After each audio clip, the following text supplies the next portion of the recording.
Haleluya. Shalom.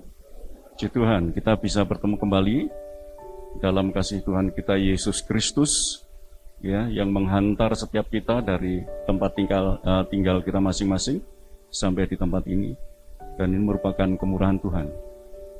Kami percaya Bapak Ibu diberkati oleh Tuhan melalui ibadah dari minggu ke minggu, ya, sampai saat ini merupakan hal yang tidak bisa kita ungkapkan dengan satu kata-kata yang seperti apa, ya, tetapi Tuhan itu baik buat kita, ya.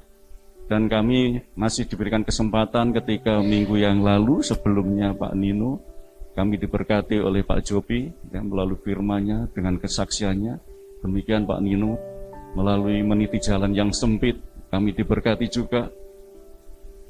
Haleluya. Dan kita pada saat ini juga harapan kami diberkati oleh Tuhan. Karena kita harus bisa menerima keadaan apapun dengan lapang dada, dengan bersuka cita. Sesuai dengan tema pada saat ini terkait dengan legowo menerima teguran dan nasihat. Ya, siap dinasihati, siap ditegur. Ya, biasanya namanya ditegur, dinasihati itu rodok, ya, susah untuk menerimanya. Yang muncul adalah ego kita, ya, gitu aja kok. Nah, misalnya seperti itu. Tetapi ini merupakan satu, ya, ungkapan, ya. Ini berkaitan dengan mungkin kolaborasi dengan bahasa Jawa tentang legowo. Bapak Ibu yang dikasihi Tuhan, ada firman yang menyatakan demikian melalui 2 Timotius pasal yang keempat, ayat yang kedua hingga ayat yang ketiga. Dikatakan di sana, beritakanlah firman, tegurlah dan nasihatilah dengan segala kesabaran dan pengajaran. Karena akan datang waktunya orang tidak dapat lagi menerima ajaran sehat. Bapak Ibu yang dikasihi Tuhan, kita semuanya sudah masuk di mulai yaitu akhir zaman. Ya, ini dimungkinkan bahwa firman yang diberitakan ini berkaitan dengan akhir zaman. Betapa sulitnya orang itu berkaitan dengan misalnya anak. Diingatkan, dinasihati itu susah banget, ya. Harus berulang-ulang mengingatkannya. Ditegur, dinasihati, sampai orang tua itu mungkin berkata habis kesabaran. Ya, habis kesabaran karena mengingatkan anak. Dan seringkali kalau anak sudah tergiur atau sudah terkontaminasi dengan gadget, ya udah. Itu yang menjadi persoalan.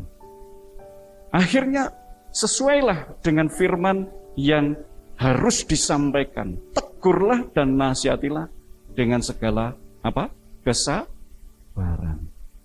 Jadi orang tua Bapak Ibu itu memang ya susah gampang.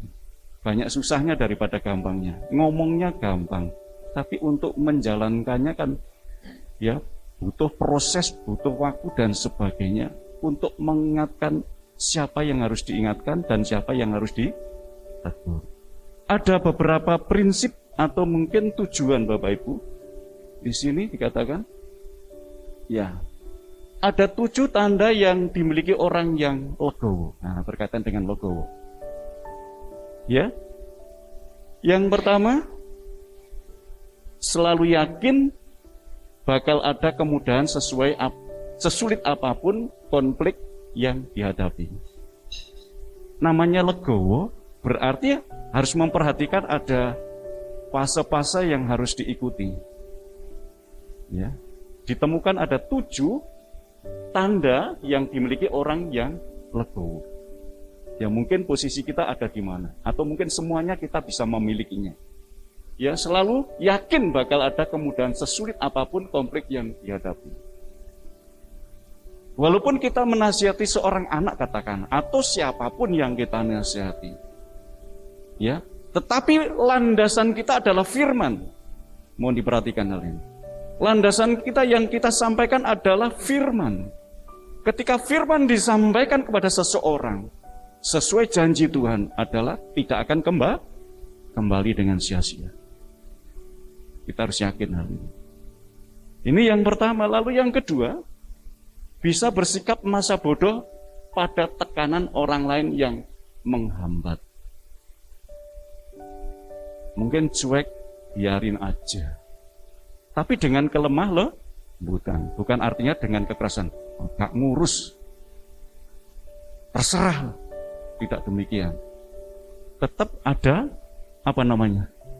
harus landai. Ya. Lalu yang berikutnya, nggak usah mengeluh dan mencaci keadaan.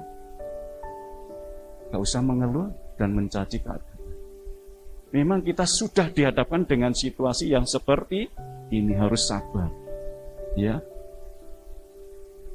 Lalu yang keempat, cepat fokus dan konsentrasi mengerjakan tugas. Apa yang kita hadapi, apa yang harus kita lakukan, sesuai dengan kemampuan kita harus kerjakan dengan sungguh-sungguh. Lalu yang berikutnya, mampu mengendalikan rasa marah. Poin yang satu ini buat saya susah. Saya percaya untuk Bapak Ibu tidak demikian. Ya, selalu sabar. Dalam bahasa Jawanya welas asih dan sebagainya. Buat saya ini pergumulan yang hebat buat saya. Namanya kalau sudah marah, waduh, susah untuk dikendalikan. Lalu yang berikutnya adalah selalu punya tekad untuk mengisi waktunya dengan aktivitas yang produktif. Ya, melakukan apa yang bisa dikerjakan, yang bisa mungkin menghasilkan. Puji Tuhan. Ya, apa saja yang harus kita lakukan. Artinya tuh kalau dalam bahasa Jawanya itu menyelimurkan. Ya, sehingga kita bisa daripada memikirkan hal-hal yang tidak penting mungkin seperti itu. Lalu yang terakhir adalah selalu mencoba lagi dan lagi saat jatuh. Selalu mencoba lagi dan lagi saat jatuh. Tidak usah gampang mengeluh. Karena tipe ini adalah tipe yang bisa kita miliki. Sebagai orang Kristen tidak mudah mengeluh. Karena setiap tantangan pasti ada. Ya kan? Cobaan, godaan, dan segala macam. Sehingga kita tidak lagi takut dengan dihadapkan situasi yang seperti apa. Karena kita sudah di dalam Tuhan. Amin. Ini. Lalu yang berikutnya, setiap orang harus siap menerima nasihat. Dan setiap orang pasti pernah menerima nasihat dari seseorang, terlepas dari baik atau buruknya nasihat itu. Ya. Untuk bisa menerima nasihat itu memang perlu namanya pergumulan, atau mungkin harus benar-benar menempatkan posisi ketika orang itu menasihati. Kadang kita melihat siapa yang menasihati. Betul nggak? Kadang-kadang seperti itu. Kamu masih anak kemarin sore. Kalau tidak percaya, saya sering minta nasihat Pak Nino. Padahal Pak Nino adalah di bawah saya. Kalau Pak Gem sering. Ya. Tetapi kita bagaimana cara memposisikan kita ketika kita harus menerima nasihat itu? Apakah kita punya pemikiran tersendiri? Atau kita benar-benar mau memperhatikan orang yang menasihati? Karena ini efeknya akan kepada kita masing-masing. Kedepannya tentunya kita akan merasakan hasil apa yang kita terima dari orang yang menasihati kita. Gitu ya? Lalu yang berikutnya, ketika nasihat Paulus kepada Timotius. Nah, ini guru kita. Rasul Paulus adalah orang yang luar biasa. Dia sudah merasakan pahit getirnya di dalam pelayanan. Ya. Tetapi tidak lupa dia juga membina anak didiknya. Tapi ini dikhususkan kepada Timotius. Paulus juga memberikan nasihat kepada Timotius. Pentingnya di dalam melayani pekerjaan Tuhan harus seperti apa? Kita perhatikan.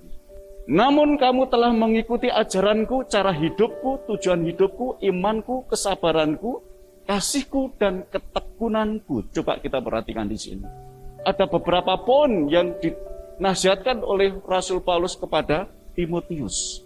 Di dalam 2 Timotius 3 ayat 10 dan 11. Namun kamu telah mengikuti ajaranku. Timotius mendapatkan pengajaran daripada Paulus. Dalam ketekunannya, dengan kedisiplinannya, itu yang dilakukan oleh Timotius. Dan bagaimana sikapnya Timotius ketika ia mendapatkan pengajaran itu? Kalau Bapak Ibu membaca di dalam ayat-ayat berikutnya atau sebelumnya, di situ luar biasa Timotius. Masih muda anaknya. Tetapi ketika ia mendapatkan pengajaran dari ayahnya, Paulus, ayah angkatnya maksudnya, itu benar-benar taat. Karena apa? Timotius dipersiapkan untuk melayani Tuhan. Sehingga harus matang dari ajaran, dari kehidupan, dan tujuan hidup nanti, ya, mengenai iman, tentang kesabaran, kasih, sampai kepada yang ditekankan yaitu berkaitan dengan ketekunan. Lalu yang berikutnya adalah seperti penganiayaan, penderitaan yang kualami di Antiokhia, Ikonium, dan Listra. Aku bertahan dalam penganiayaan dan Tuhan menyelamatkan aku dari semuanya itu. Paulus tidak menutupi ketika ia harus melayani dalam penderitaannya. Ya. Paulus membeberkan kepada Timotius, padahal kalau orang muda ketika mendengarkan kata-kata yang agak menakutkan, tentunya bisa jadi mundur. Kalau zaman sekarang ditenteni dalam bahasa Jawanya, kira-kira gimana? Tidak siap menerima.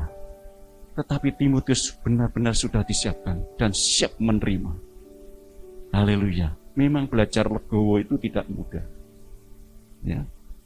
Tidak mudah. Tetapi harus bisa. Lalu yang berikutnya. Bagaimana sikap kita saat ada nasib? Ini sekarang ditujukan kepada kita masing-masing. Iya. Di sana di dalam Amsal 19 ayat 2 sampai dengan ayat 21. Dengarkanlah nasihat dan terimalah didikan, supaya engkau menjadi bijak di masa depan. Banyaklah rancangan di hati manusia, tetapi keputusan Tuhanlah yang terlaksana. Bapak Ibu yang dikasihi Tuhan, kita harus mendengarkan nasihat. Ya, karena kita supaya maju, bertumbuh, apalagi berkembang, pentingnya kita mendapatkan masukan dari mana saja. Ya, kalau di sini ditegaskan pentingnya nasihat itu, maka kita harus memperhatikannya. Ya, kami sudah berapa tahun mengikuti dalam pengajaran-pengajaran, namun ya nggak pinter-pinter.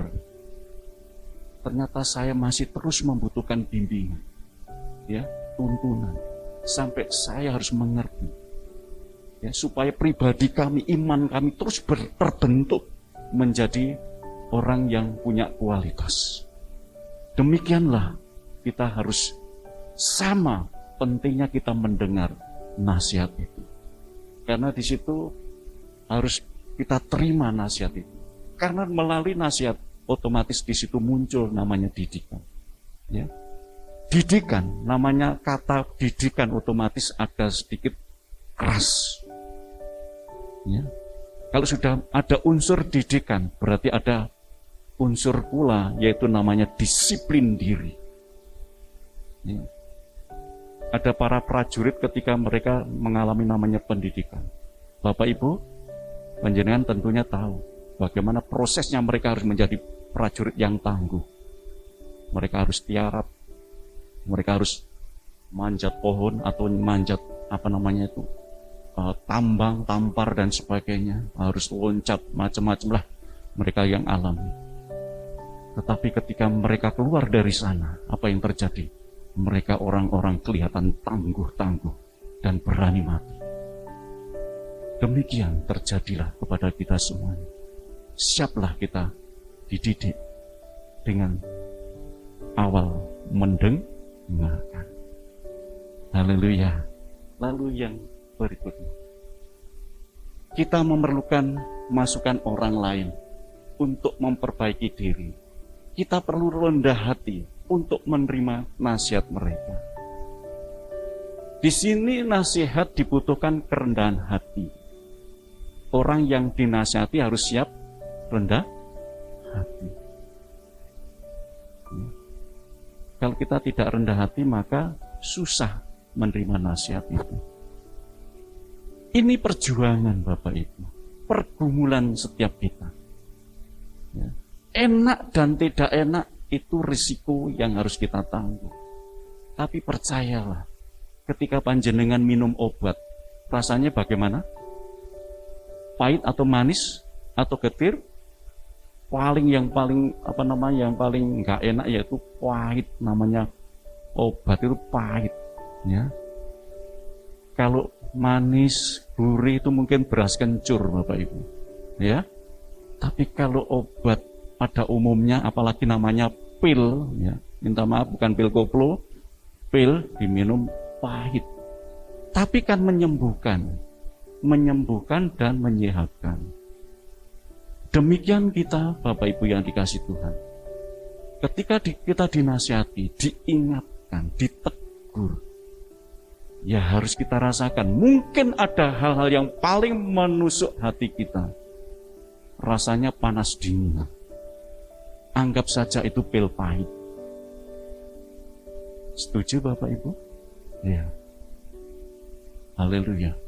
Lalu yang terpenting di sini, kita harus punya perhatian khusus.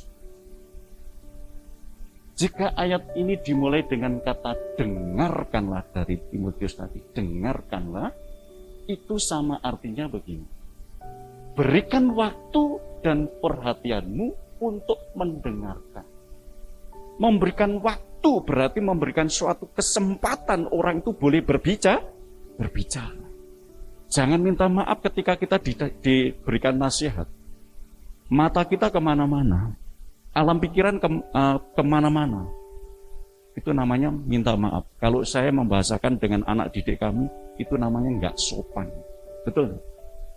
Tapi ketika kita memperhatikan orang, namanya mendengar, ya, memberikan waktu. Ini sangat penting untuk orang yang memberikan nasihat, memberikan masukan.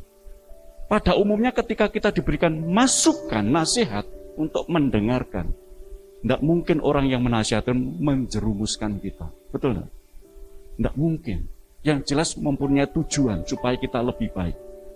Itu ya. Berikan waktu sudah, lalu yang berikutnya adalah perhatianmu. Orang yang menasihati juga perlu perhatian. Dan kita memperhatikan orang yang menasihati. Ya.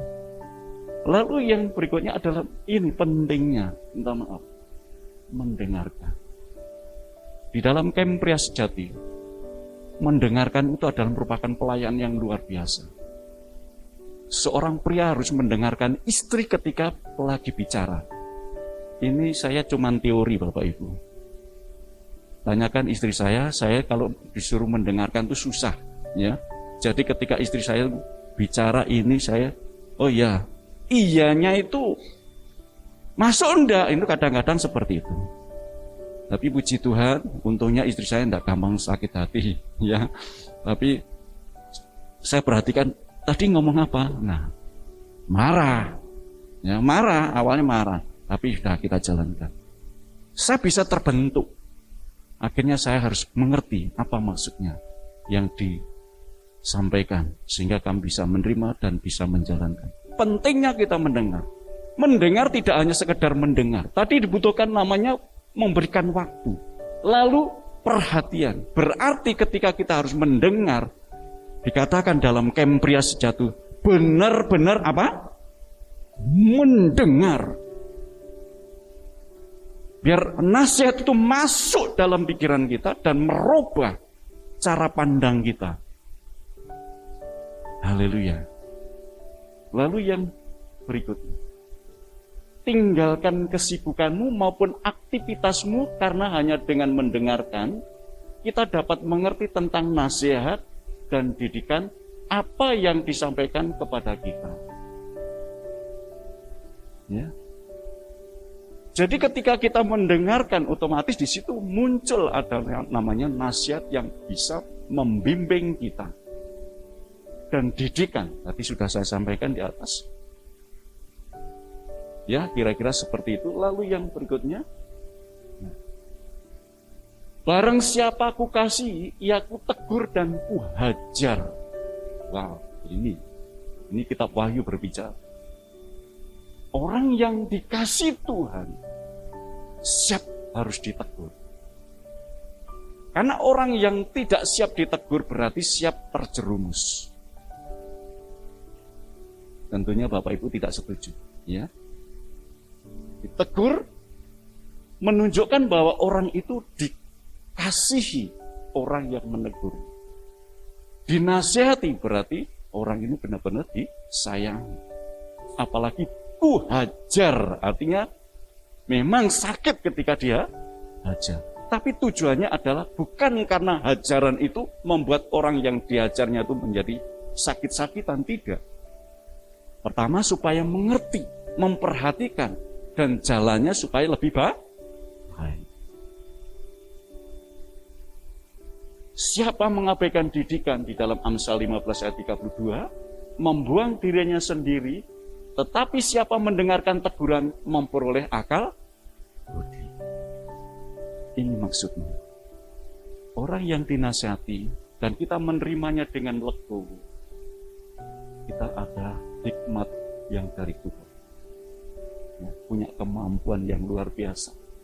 Amsal atau Salomo ketika mengajarkan, baik itu kepada rakyatnya, kepada keturunannya, tentunya dia juga mengajarkan hal yang baik, sehingga ia menjadi seorang raja yang benar-benar luar biasa diberkati oleh Tuhan.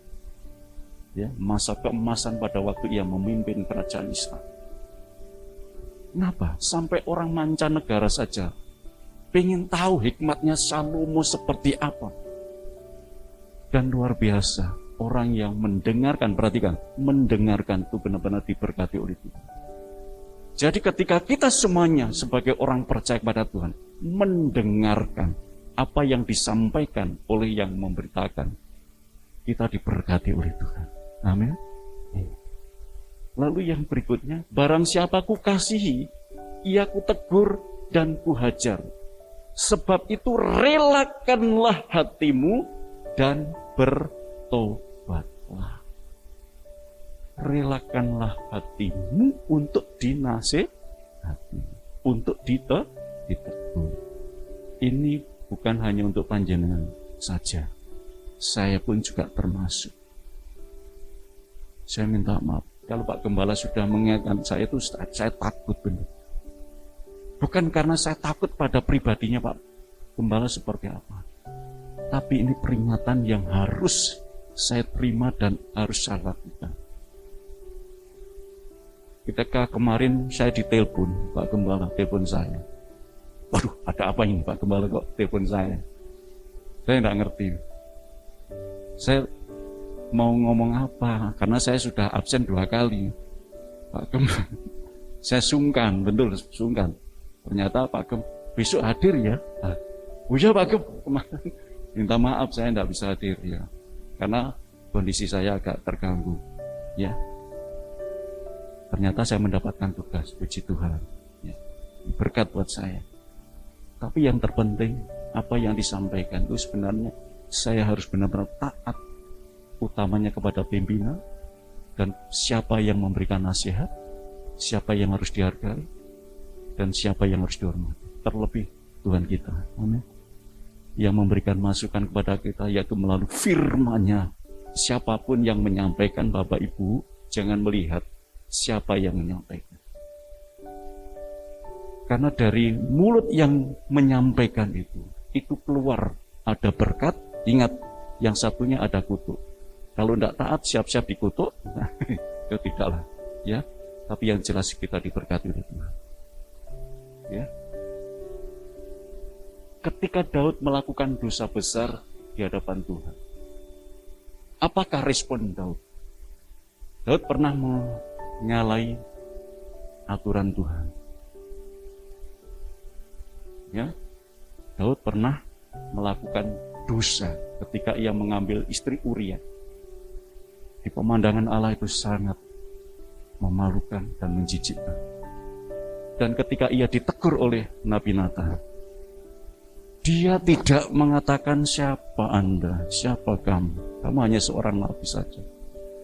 Tapi dia melihat siapa yang menyampaikan. Dan ketika ia ditegur dan dinasihati, apa yang terjadi? Ia taat dan tunduk. Dan dikatakan, aku sudah berdosa kepada siapa? Kepada Tuhan. Bisa direnungkan Bapak Ibu?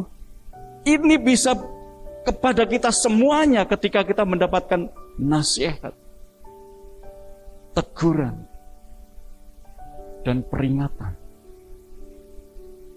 Ketika kita memperhatikan itu, percayalah bahwa Tuhan punya maksud. Di sini ketika Daud ditegur oleh Tuhan, aku telah berdosa di hadapan Tuhan. Ia mengaku. Dan pada akhirnya Daud mendapatkan pengampunan. Memang harus ada konsekuensinya. Anak-anaknya harus meninggal. Dan itu yang harus diterima. Bapak Ibu yang dikasih Tuhan. Ketika saudara dan saya, Bapak Ibu dikasih Tuhan yang pernah mengalami dengan persoalan masalah yang mungkin salah di hadapan Tuhan. Tuhan mengampuni. Ketika kita minta ampun seperti 1 Yohanes 1 ayat 9, jika engkau mengaku dosamu, ya, Allah itu setia dan adil. Dia akan mengampuni kita dari segala dosa dan kejahatan kita. Tapi bukan berarti lantas berhenti sampai di situ. Siap menerima konsekuensinya. Setelah itu apakah kita mengatakan, loh Tuhan, aku sudah minta ampun loh Tuhan. Tapi kenapa Tuhan mau hukum? Tidak menghukum, tapi menghajar supaya kita mengerti. Amin. Mengerti dan paham maksud didikan Tuhan itu. Hai anakku, janganlah engkau menolak didikan Tuhan, dan janganlah engkau bosan akan peringatan. Jangan bosan ketika kita diingatkan. Ya, jangan bosan. Karena didikan Tuhan itu mengenakkan kita untuk selanjutnya. Ya, supaya hidup kita itu lebih baik daripada hari ini. Bukan hari kemarin saja, hari ini aja. Ya.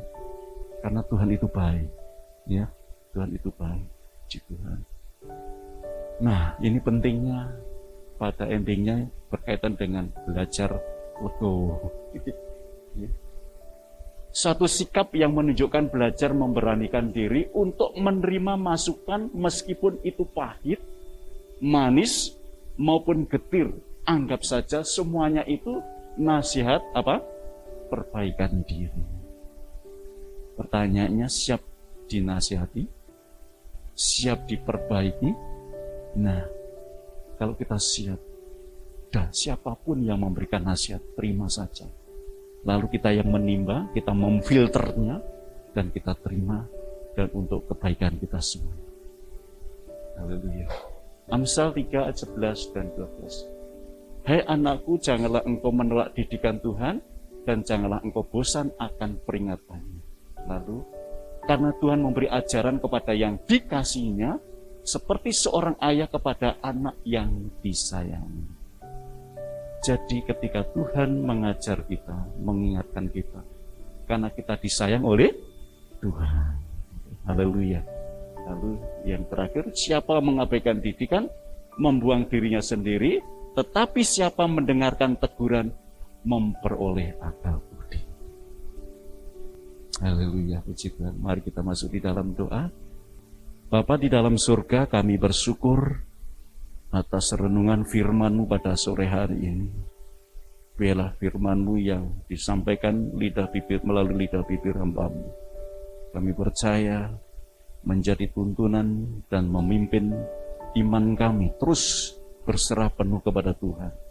Terima kasih Tuhan, ampuni segala dosa, pelanggaran kami, dan kami percaya Tuhan itu baik, Tuhan yang senantiasa memampukan kepada kita kepada kami semuanya, sehingga kami siap terus menjalankan amanat yang daripada Tuhan. Terima kasih Bapa, demi nama Tuhan Yesus kami berdoa dan mengucap syukur. Haleluya. Amin.